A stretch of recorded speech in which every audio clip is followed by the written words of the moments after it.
So we are doing here the second chapter and lesson is 7 John Gower. चौसर इनको moral Gower कह के बोलते हैं, है ना। और ये दूसरे जो जैसे विलियम लैंगलैंड को पढ़ा या जॉन वाइक्लिफ को पढ़ा, तो उनके उनके हिसाब से ये काफी वेल्दी व्यक्ति हैं, है ना। Unlike Langland हुअर and unlike Wycliffe क्लैरिक, ये चर्च से रिलेटेड या पादरी हैं और वो एक गरीब किसान या पॉवर्टी से जुड़े हुए हैं, तो उनकी अपेक्षा ये एक धनी व्यक्ति है। और पर्सनल फ्रेंड है किसके? पर्सनल फ्रेंड है literary companion of the Geoffrey Chaucer. तो चौसर के ये पर्सनल फ्रेंड हैं। और Chaucer dedicated Troilus and Criseyde to moral Gower, ऐसा कहा है इन्हें, the most famous literary friendship of medieval England.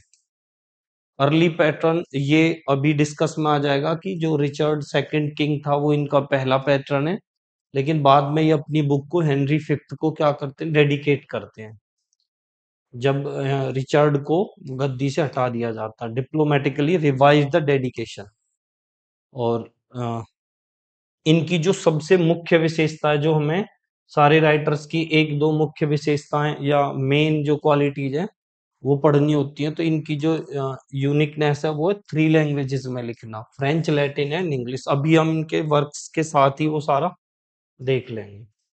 तो ये है इनका फ्रेंच का जो 3 लैंग्वेजेस में जो इन्होंने लिखा है, languages of post conquest England in one writer the entire 3 languages situation. French में लिखा है इन्होंने मिरर द लाओ मी, मिरर मतलब दर्पण, मैन स्पेक्युलम मेडिटेंटिस की विचारों में जो डूबा हुआ व्यक्ति है उसके लिए एक दर्पण, इस तरीके से ये लिखा।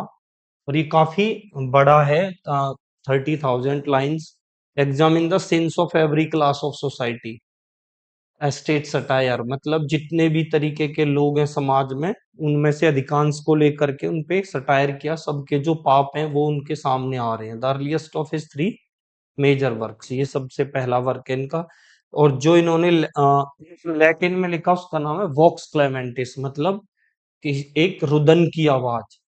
तो ये एक शोक गीत है, Latin elegiac verse written in response to the peasants revolt, जो एक बड़ा प्रसिद्ध किसान विद्रोह 1381 में, जो हम पहले पढ़ चुके हैं,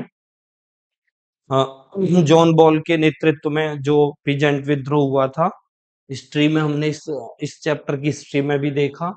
तो allegorical dream of peasants becoming animals praise Chaucer as great poet of our time, इसी में इन्होंने ये लिखा है कि चौसर जो है वो ग्रेट पोएट है हमारे टाइम का, उसकी प्रशंसा की है। कभी कभी इस टाइप के क्वेश्चंस भी पूछ लेते हैं कि चौसर को अपने समय का बड़ा कवि किसने कहा है, नाम दे करके, ठीक है। और ये इंग्लिश में जो इन्होंने लिखा ये 100% याद होना ही चाहिए, कन्फेसियो अमांटिस के नाम से। ये इन्होंने सबसे लास्ट में लिखा मास्टर वर्क।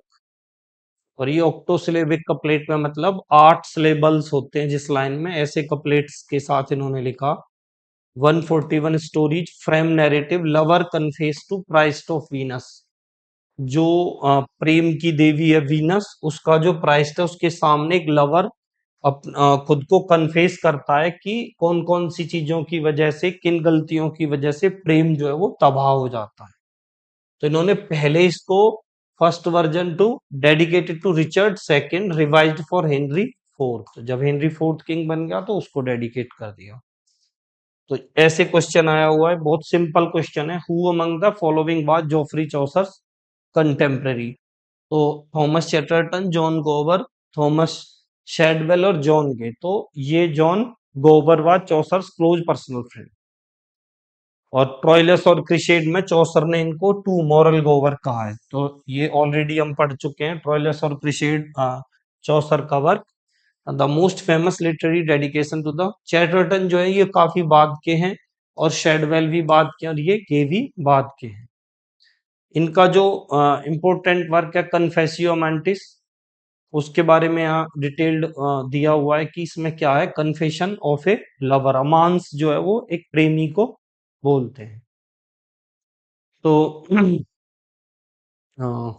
एक ये सिंपल, इसमें जैसे कैंटरबरी टेल्स में अलग अलग स्टोरीज हैं, वैसे ही इसमें अलग अलग स्टोरीज हैं। English romance tradition, Apollonius of tyre, media, ये सब अपनी अपनी राय रखते हैं। नाइट जो है वो खोज करता है कि एक स्त्री को क्या चाहिए, ऑलमोस्ट आइडेंटिकल टू चौसर्स की जो कैंटरबरी टेल्स में वाइफ ऑफ बाथ्स में ये चीज डिस्कवर्ड होती है कि एक महिला को क्या चाहिए, अपनी स्वतंत्रता। तो वैसी ये अलग अलग स्टोरीज हैं, इनमें अलग अलग चीजें मतलब बाहर आती हैं निकल के। फिर वॉक्स क्लेमेंटिस के बारे में ज्यादा जानने की जरूरत नहीं है, बस एक सामान्य जानकारी कि जो पीजेंट्स रिवॉल्ट हुआ था, उस पीजेंट्स रिवॉल्ट में जो इनको इतना डर लगने लग गया, क्योंकि ये खुद भी क्या है, एक जमींदार होता है, लैंड ओनर होता है, धनी व्यक्ति है, तो इसको यूं लगता है ये जो किसान है ना, वो सारे सिस्टम को तबाह कर देंगे और रिवॉल्ट करके सब कुछ बर्बाद कर देंगे, तो ये डरने लगता है। तो उसी में लिखता है voice crying in the wilderness, मतलब जंगलीपन की जो आवाज है ना, वो काफी ज्यादा तेज आ रही है। तो इसको मॉरल गॉवर इनका थोड़ा नॉर्मल एक कंपैरिजन इस टेबल में है, इसको इजीली देख सकते हैं। मतलब ये राइटर बहुत सिंपल है, ज्यादा इनका कुछ वर्क है नहीं। ये मॉडल क्वेश्चंस करेंगे तो और भी कॉन्सेप्ट क्लियर हो जाएगा। Which of the following correctly matched about John गोवर? जॉन गोवर appears as the chorus character in which Shakespeare play.